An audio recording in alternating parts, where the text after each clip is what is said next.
Circuitos en serie RC. Se aplica una fuerza electromotriz de 100 voltios a un circuito en serie RC en el que la resistencia es de 200 ohms y la capacitancia es de 10 a la menos 4 farads. Determine la carga Q de T en el capacitor si Q de 0 es igual a 0.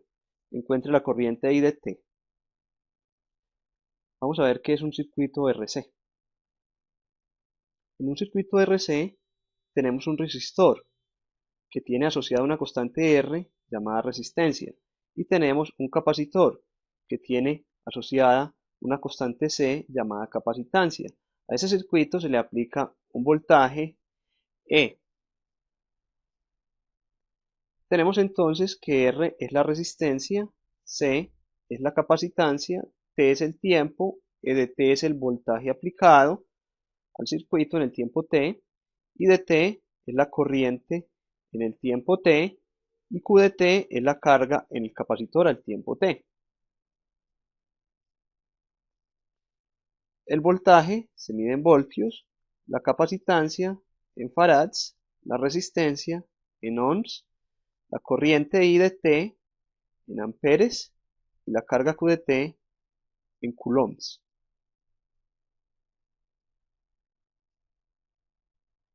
La caída de voltaje en el resistor es igual a la resistencia por la corriente I. La caída de voltaje en el capacitor es 1 sobre la capacitancia por la carga Q del capacitor. La segunda ley de Kirchhoff afirma que la caída de voltaje en el resistor, que es R por I, más la caída de voltaje en el capacitor, que es 1 sobre C por Q, es igual al voltaje E aplicado. Pero se tiene que la corriente I es la derivada de Q respecto al tiempo. Por tanto, sustituyendo aquí la corriente I por dQ de T, tenemos la ecuación diferencial R de Q de T más 1 sobre C por Q igual a E de T. Regresemos entonces a nuestro problema. El voltaje V es igual a 100 voltios. La resistencia R es 200 ohms. La capacitancia C es 10 a la menos 4 farads. Se tiene la condición inicial Q de 0 igual a 0.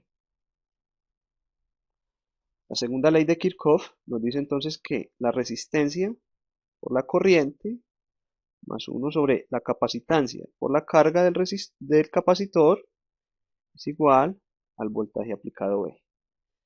Es decir, R, la corriente I es la derivada de la carga respecto al tiempo más 1 sobre C por Q igual a V.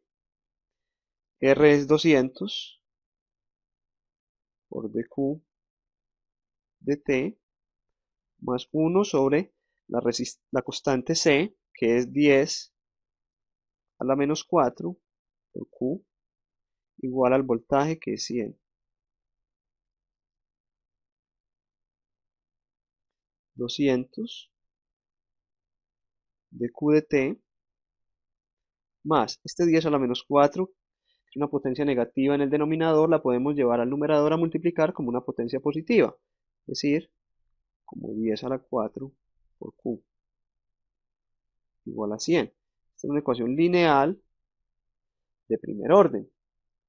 Vamos a dividir entre el coeficiente de la derivada, es decir, entre 200, toda la ecuación diferencial.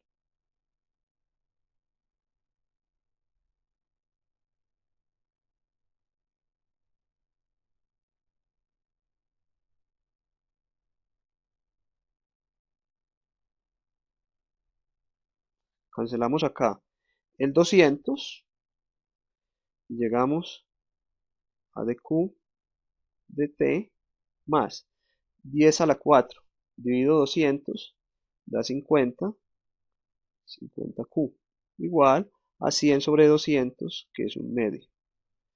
Tenemos la ecuación escrita en lo que se denomina la forma estándar, es decir, con el coeficiente de la derivada igual a 1. Vamos a ver cómo se resuelven este tipo de ecuaciones diferenciales. Solución de una ecuación diferencial lineal de primer orden. En primer lugar, se lleva la ecuación a la forma estándar, es decir, con el coeficiente de la derivada igual a 1. En segundo lugar, se identifica la función p de x que acompaña a y y se identifica la función f de x que solo depende de la variable independiente x. En tercer lugar, se encuentra una función u que se denomina factor integrante y que es e elevado a la integral de p de x, donde e es el número de Euler, que es aproximadamente 2.72.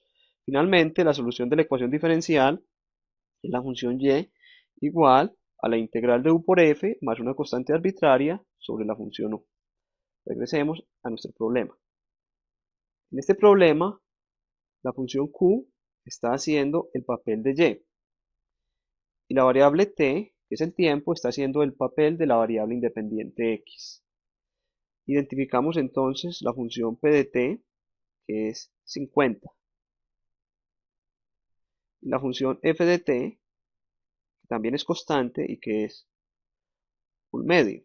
Calculamos el factor integrante u, que es e elevado a la integral de p de t, que es igual a e elevado a la integral de 50 de t, que es igual, 50 es una constante, puede salir de la integral y solo queda la integral del diferencial de t.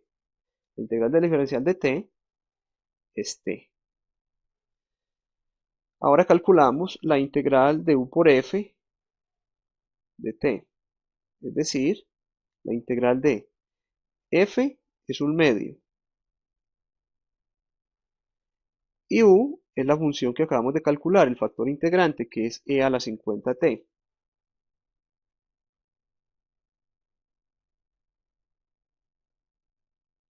El 1/2 es una constante, puede salir de la integral y nos queda 1/2 la integral de e a la 50t. Esta es la integral de una función exponencial. Recordemos cómo se resuelven este tipo de integrales. La integral de e a la at, donde a es una constante, es igual a la misma función e a la at dividido la constante a, más una constante arbitraria c. Por ejemplo, la integral de e a la 2t es igual a e a la 2t sobre la constante 2, más una constante arbitraria c. Esto es igual entonces a 1/2. Aquí la constante a es 50, entonces la integral de e a la 50t da e a la 50t dividido 50. Esto es igual, este 2 se puede multiplicar por este 50 en el denominador, queda 1 sobre 100 e a la 50t, más una constante arbitraria que la vamos a escribir enseguida en la solución de la ecuación diferencial. La solución de la ecuación diferencial es entonces la función q de t igual a la integral de u por f de t más una constante arbitraria c dividido la función u. Esto nos da entonces la integral de u por f, la que acabamos de calcular, y nos dio 1 sobre 100 e a la 50t, más una constante c, dividido la función u, que es e a la 50t. Tenemos entonces lo siguiente. Dividimos 1 sobre 100 e a la 50t entre e a la 50t y se cancela toda la función exponencial y queda solo el 1 sobre 100 más c dividido la función exponencial e a la 50t. Es decir, 1 sobre 100. Este a la 50t que está dividiendo la constante c se puede subir a multiplicar cambiándole el signo al exponente. Tenemos entonces más c e a la menos 50t. Esta es la función q de t. Falta hallar la constante c. Para eso usamos la condición inicial, que era que en el tiempo 0, q de 0 era 0. ¿Qué es q de 0? Es reemplazar aquí en la función q de t el tiempo por 0. Y vamos a tener entonces 1 sobre 100 más c e a la menos 50 por 0. Y como q de 0 es 0, entonces igualamos a 0. Tenemos 1 sobre 100 más c e Menos 50 por 0 va a dar 0 ahí en el exponente, queda e a la 0. Como e a la 0 es 1, esto nos va a dar entonces 1 sobre 100 más c igual a 0. Y por tanto, la constante c es igual a menos 1 sobre 100. Sustituyendo la constante c, tenemos entonces que q de t es igual a 1 sobre 100 más la constante c que nos dio menos 1 sobre 100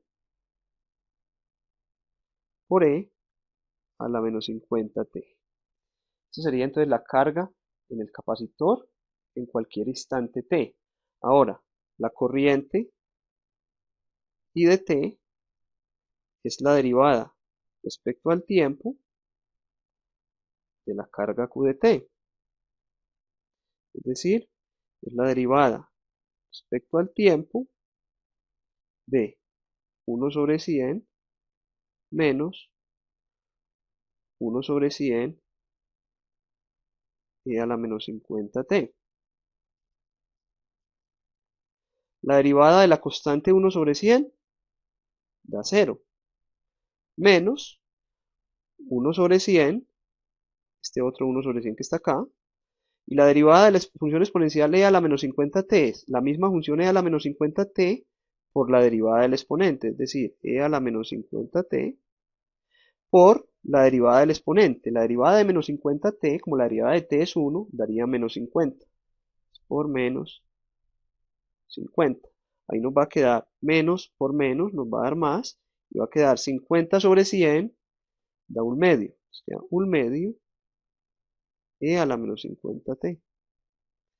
Es decir, que la corriente I de t en cualquier instante t es igual a un medio e a la menos 50t.